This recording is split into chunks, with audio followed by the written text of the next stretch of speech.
የእናት ሀቅ መቼ ይለቅ? እናቴና አያቴ ካካፈሉኝ እውነተኛ ታሪክ ለእናንተ ይዤ ብቅ ብያለሁ።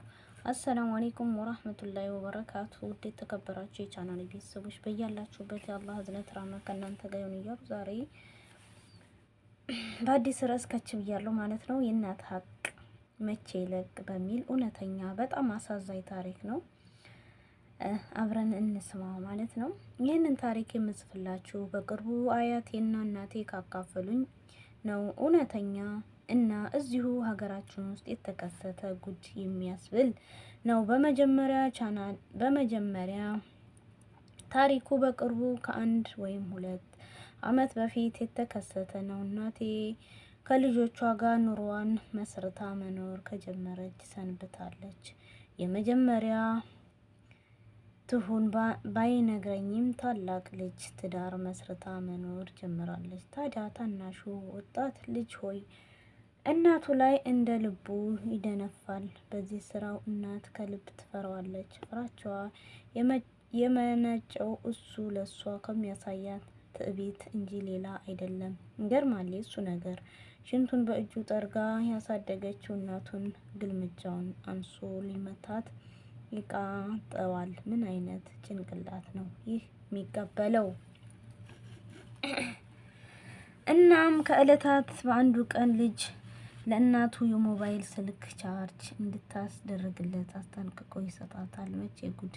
እናት ይልካል። እናት በትዕዛዙ መሰረት ገበያ ስትወጣ ስልኩን በጡቶቿ መሀል ቋጥራ ከምትይዘው ጋር አያያዝ ስታስቀምጥና ግብይቷን እንደጨረሰችም የልጁን ስልክ ቻርጅ ለማድረግ ብትመለከተው ከቦታው ወጣችው። በድንጋጤ ከአካባቢው ፈለገች።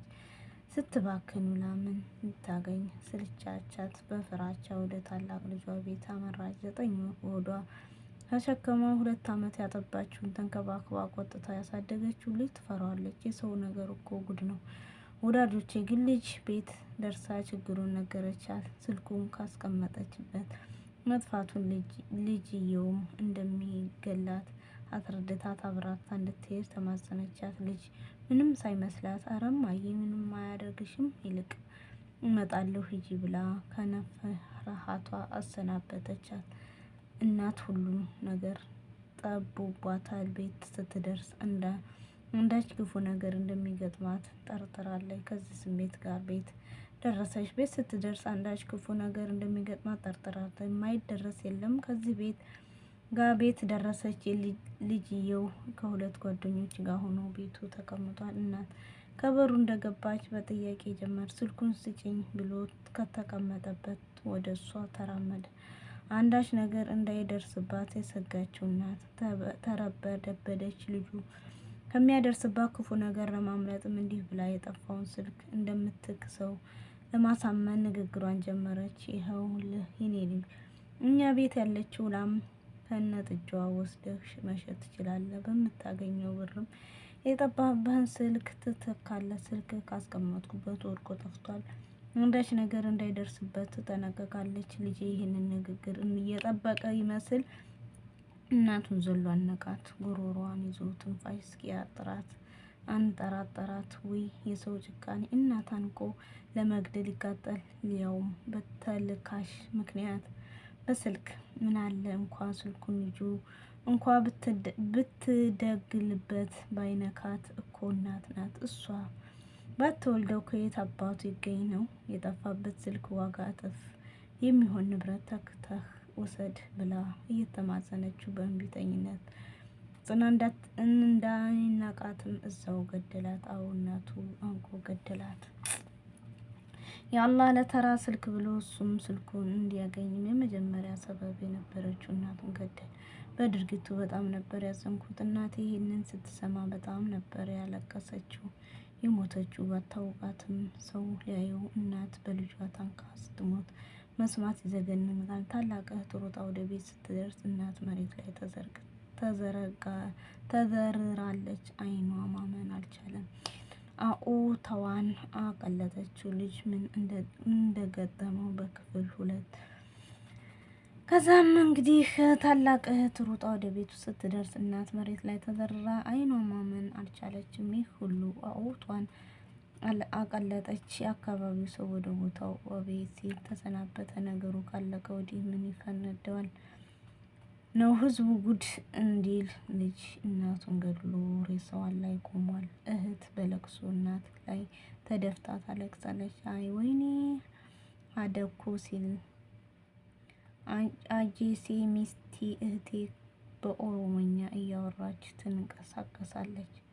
ህዝብ ለቅሶና ዋይታውን አቃጠለው። በአቀራረብ በሚገኝ ፖሊስ ጣቢያው ተደወለ። ልጅ ለነፍስ ግድያ ወንጀል እጅ ከፍንጅ በመያዙ ዘብጥሪያ ወረደ። መንደርተኛ ለተራ ሞት እንደሚያለቅስ የታወቀ ነው። በዚህ ምስኪን እናት ሞት ደግሞ ይበልጥ ልባቸው ተሰብሯል። በሀዘናቸው አሟሟቷ እጥፍ ድርብ አድርጎ ለለቅሶ እና ወሬው ሀገር አዳርሶ ነበር።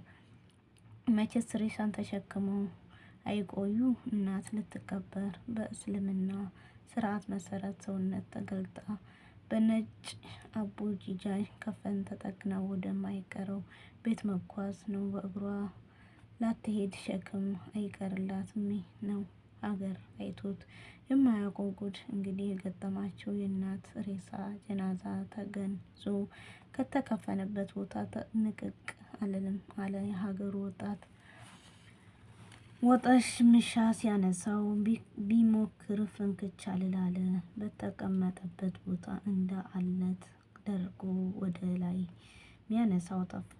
የሀገሬው ሰው ጉድ ብሎ ምን እናድርግ ሲል ካፈኖቹ ሸክም ይጠራና መፍትሄ ያበጅ ሲሉ ሀሳብ ሰጡ። በአካባቢው ለሚገኙ ሾሽ ጉድ ተናግሮ ወደ ቦታው ፈጥነው ደረሱ። እሱም ለማንሳት ቢሞክሩ እምቢ አላቸው። ነገሩ በጥልቀት ሲጠይቁ የእናት አሟሟት ተነገራቸው። መፍትሄ ነው ብለው ያሰቡት እናት የገደል ልጅ ከእስር ቤት መጥቶ እንዲያነሳው ነው። ልጅ ከእስር ቤት ተጠራ። በፖሊስ ታጅቦ ቦታው ደረሰ። ከአራቱ የቃሬዛው ቅርንጫፍ አንዱ ይዞ ሌሎች 3 ሰዎች ተጨምሮ ብድግ ሲያደርጉት እንቢ ብሎ የነበረው ሬሳ ተነሳ። መስጊድ 3 ተሰገደባት። ሶላቱ እንዳለቀ ከልጅ ጋር ሆነው ወደ መቀበሪያ ቦታ ወሰዶቸው። ችግሩ እንዳለቀ በማሰብ ልጅ ወደ እስር ቤት እንዲመለስ ተደረገ። የቀብር ቁፋሮ እንዳለቀ እናት ወደ ለህዲ ሬሳ መጋደሚያ ቦታ ለማስገባት ቢሞክሩ ቢሉ እምቢ አላቸው። እናት በድጋሚ መሬት ላይ ደርቃ ቀረች። ልጅ ከእስር ቤት ተመልሶ መጥቶ እናቱን ተሸክሞ ወደ ለህድ እንዲያስገባ ሆነ። በድጋሚ ልጅ መጥቶ ሬሳውን ሊያስነሳ እንደ ቀልድ ብድግ ብሎ ተነሳለት። ይህ ሁሉ ተአምር በሀገሬው ቆሞ ይከታተላል። በድጋሚ ልጅ ይዞ ወደ ለህድ ውስጥ ሲያስገባ ሌላ ተአምር ይመለከታል። እናቱ ወደ መጋደሚያ እንዳስተኛት አስገራሚ ተአምር ተከሰተ። ልጅ ጠብቶ ያደገው የእናቱን ጡት ከነበረበት መጠን ጨምሮ ረዘም። ልጅ ላይ እንደ እባብ ተጠመጠመበት። ጠብቶ ያደገው የእናቱ ጡት ከነበረበት መጠን ጨምሮ ረዘም። ልጅ ያለ እንደ እባብ ተጠመጠመበት። በነገሩ ነፍሱ እስክትወጣ የደነገጠው ልጅ ጩኸቱን አቀለጠው። ሰው ምን ጉድ ነው ብሎ ሲመለከት ያው ነው የእናት ጡት እንደ ትልቅ ዘንዶ ልጅ ላይ ተጠምጥሞ ማፈናፈኛው አሳጥቶታል። በነገሩ በጣም ደነገጡ። የእናት ሀቅ መሆኑን ሁሉም ተገንዝቦ ነበር። ሆኖም የሞት አይነሳና ልጅ ከእናቱ ጡት አላቀቀው ለማዳን ቢሞክሩ ጭራሽ እምቢ አላቸው። ይሄኔ ወቄያቸው የእናት ጡት ያአላህ የእናት ጡት ይቆርጥ ወይስ ልጅን ከእናቱ እንዲነፈነው ብለው ካጠኑ በኋላ አንድ ውሳኔ ላይ ደረሱ። የአላህ ውሳኔ ተአምር ነው። ልጅም ለማላቀቅ መሞከር ከእንቱ ልፋት በመሆኑ እዛው ከእናቱ ጋር ድፈኑት፣ ለሰዎች አላህ ያሳየን ተአምር ነው ሲሉ ጉዳዩን ቋጩት። ጨካኝ ነፍስ ገዳይ ልጅ አንቆ ገደላት። እናቱ ጋር አንድ ጉድጓድ ተቀበረ።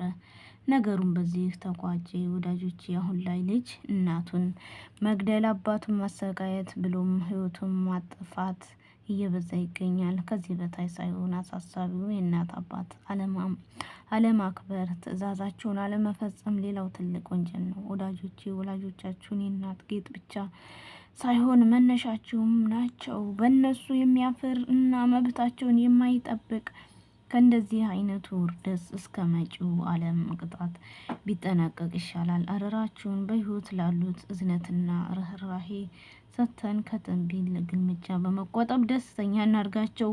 የሞቱብንን ደግሞ በጸሎታችን ሁሌም ልንዘክራቸው መሃል ልንምናቸው ይገባል። ታሪኩ ፍጹም እውነተኛ ነው። እኔም ለማመን ከብዶኝ ነበር። ነገር ግን በዘመናችን የተከሰተው ከአካባቢው ሰዎች ምስክር የተሰጠ ነው። መማር የሚፈልግ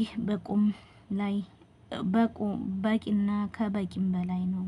እኔ የሰማሁት ለእናንተ በማካፈል ግዴታ ተወጣሁ። እናንተም ደግሞ ቻናሉን ሼር ላይክ በማድረግ አጠናክሩኝ። እወዳችኋለሁ። ሱብሃንአላህ። አያችሁ ግን እናቱን የገደለው ወጣት አብሮ ተቀበረ። በጣም የሚያሳዝን እውነተኛ ታሪክ ነው። ቪዲዮ ላይክ ሼር ያርጋችሁ አጠናክሩኝ። እወዳችኋለሁ። ሰላም ለሀገራችን። ከእናት ሀቅ አላህ ይጠብቀን። ባይ